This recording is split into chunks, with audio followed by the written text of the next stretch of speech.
Мынакей урматтуу көрүүчүлөр, ушул поддержка дагы бир жолу сиздерге тартып коелу. Баятан бери ушуну сурап атты эле, кайта дагы бир келдим, тартып кое берейли. Жылы 93 дейт, мына 3-2 объем, автомат коробка. Акчасын канча дедиңиз эле? 650 миң сом.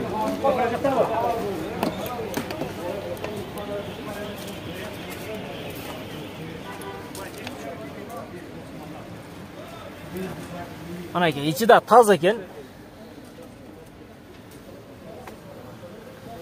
Машалла, мынакей. Өтө. Bunun мерси жакшы түшүнгөн, өзүнүн фанаттары дейбизби, өзүнүн адамдары жакшы билет. Өтө келишкен машина. Сүрөттөн, видеодон өзү көрүнүп турат кандай экени. Мынакей, аркасынан да бир тартып коелу жандарыны.